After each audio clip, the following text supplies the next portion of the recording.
Yeah, I mean, yes and no. I mean, his kids, have had so he has four kids, four living kids, two from his first marriage and two from his marriage with Nicole.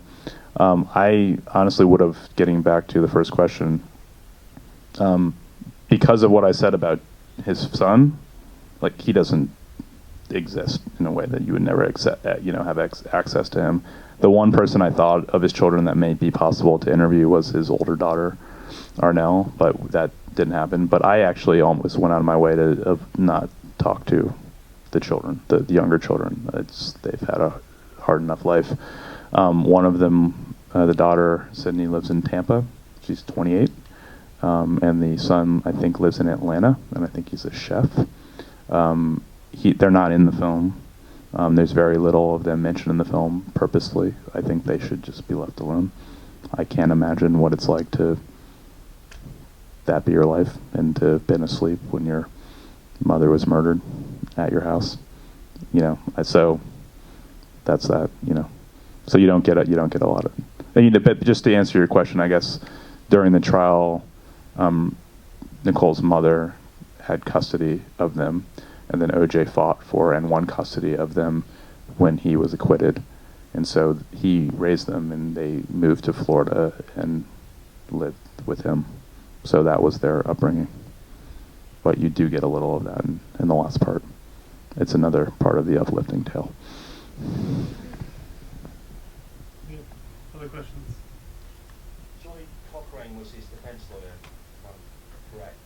How much do you regret that he died some time ago and you weren't able to get an up-to-date interview to perhaps throw more light on the case and the conduct of the defense team? Oh, but you haven't even gotten to part 3 yet. Thankfully, there's a guy named Carl Douglas who was pretty amazing. He was the coordinating attorney of the defense, and he worked at the Cochran firm. And he really, no one can replace Johnny Cochran as a character in the film, but he very much is a character in the film during the trial. And Carl Douglas, by proxy, is one of the great interview characters. Trust me. And the fact is, everything that you're talking about, he more than owns what they did, as far as their defense of OJ. And so, Johnny Cochran's Johnny Cochran. Would I have loved for him to be living? Of course, and for him to be in the film, yes. But he's fully represented as a character in the next 2 parts, and everything that he represents is also in there. So in that way, I didn't miss him. And, with all the different people and all the things, it's sort of like there's no time to regret people who weren't around. I regretted him not being around a lot more than Robert Kardashian not being around. Wow. There you go. How did you keep it moving so quickly? I mean, this is 3 hours, and I mean, what a thing that, even though, I started to feel the 3 hour, not at all a critique, I started to feel like, you know what it was? Because I was so obsessed with it. It was like I was getting bludgeoned again and again. Bad choice of words, I guess. But you really, with the music and, you transitioned so well. Was that difficult to really keep it moving? I mean, that's the goal. Good editing, great composer, but that's sort of what all the work is. It's, I was very cognizant of the fact that we had a lot of material. It was going to be long, even from concept to, let alone, yes, it started off as going to be 5 hours, and it became very fluidly what it is. We never got it down sort of further beyond what it ultimately is. But yeah, the whole thing for me, in anything I've ever done, I understand I'm working in nonfiction. I understand that I have an interest in and a responsibility to inform, but you better engage. And knowing that you're going to go back in time and you're going to sort of in some ways give people a history lesson, it can't be boring. And if you leave people for 1 minute in the course of the first 3 hours, where they're not going to tune in for the rest. And because, even though this played on television in 5 parts, it very much was conceived and executed as one long movie. And so that's the whole thing. And so what ends up happening is it is this constant exercise of, beat, and you can't lose that momentum. And so, but that's always the goal. And so, yeah, I'm glad that you felt that way, and it's very purposeful. And I don't know if there's a sense of, like, in a movie like this, you can't have these languid spaces in a way that you might in other places, because you know that we're going to be here for a while, so you have to. But it really feels like you just can't allow. It's the same way, by the way, if I'm interviewing someone and you're sitting there and you might be sitting there for hours, but it's like, I'm going to keep talking. I'm not going to let them lose focus and attention for me for 1 second, because then they tune out and then they're done. And so, longest one was 6.5 hours. The most of them probably were somewhere between 2 and 4, or somewhere between 2, like average 2 to 3 in that range. And some characters, his agent, who's in it a couple times, that was the 6.5 hour one, because I interviewed him relatively late in the process, and it was like, again, with all the people I couldn't interview, it was like this gift of, oh, here's this guy who spent all this time around him, like for all of these years, and I can ask him anything. And so that's one reason why that took longer. You know, Marcia Clark, who's not in this part, was a 5-hour interview. You know, it depended on who it was, but some were long. Did you find it difficult speaking to the members of the LAPD who just flatly denied any racism, any kind of wrongdoing? Was it upsetting or? My feelings, I put them aside pretty quickly with this. It's the same thing in talking about the editing. If I felt, what a human being feels watching Rodney King getting beaten, freshly every time I watched it, I couldn't do this.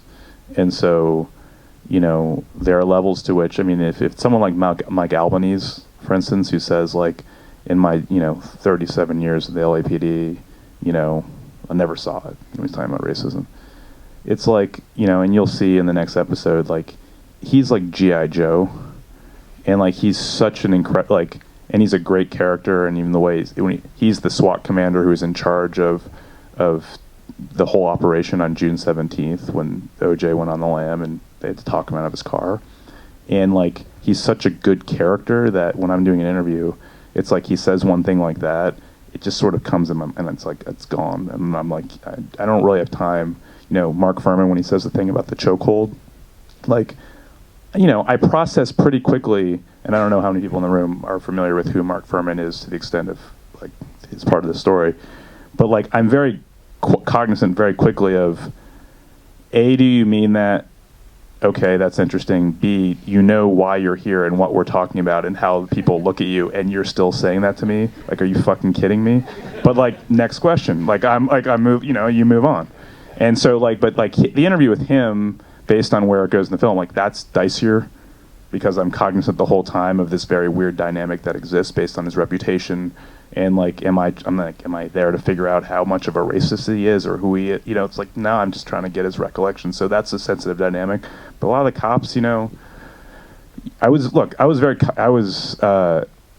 to make sure that they got their say, and they said their piece. And that every time I sat down with someone, they weren't sitting down across from someone who had already, clearly has an agenda and thinks this about the police in general. And so that allowed me to just sort of, I didn't allow my brain to go there.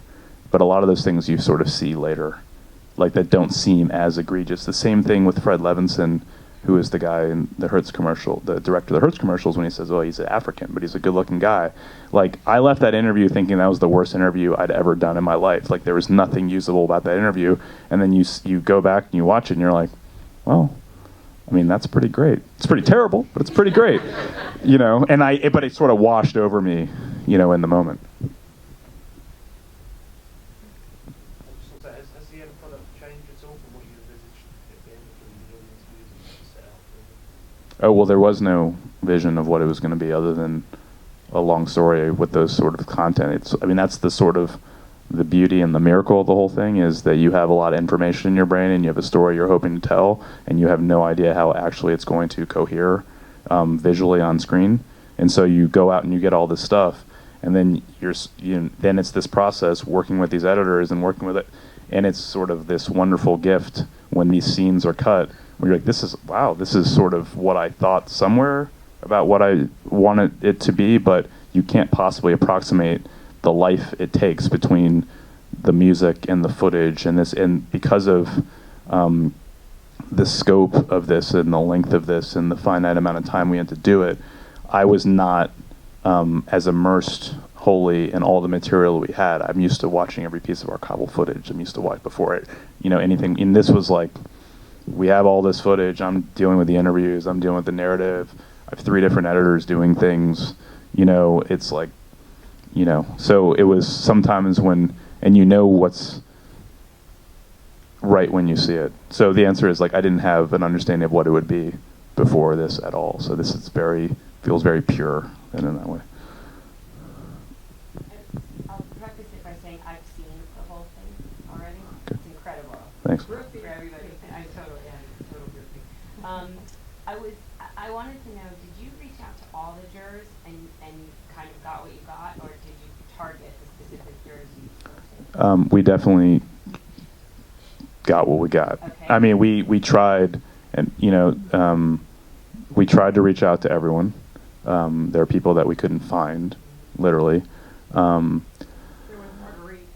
There with Marguerite. But again, with everyone, I understood, and not even in a terrible way. I don't there's no reason why anyone should talk to me.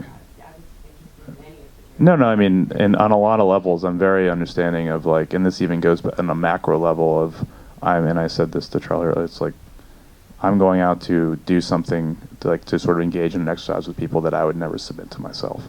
And so I'm very aware of that. And for people with the way the jurors have been sort of pilloried in the press, and over the last 20 years, I knew that these people, and you just don't see them, by the way, when I'm talking about actually a lot of this stuff. So that's one thing, getting back to that question before, well, we're not there yet. Some of the things that comes out of the jurors' mouths, including one specifically, no, that's never been revealed publicly. People think about what they thought and why they voted the way they did, but to hear there was one juror who expresses her viewpoints from a rather emotional place, sort of not exactly befitting what the role of a juror should be in our culture, in our justice system. It's like, it validates what you think, but when someone's that honest with you, you're like, really? I didn't, okay, well, so that's shocking and revealing, and I'm sorry to be vague.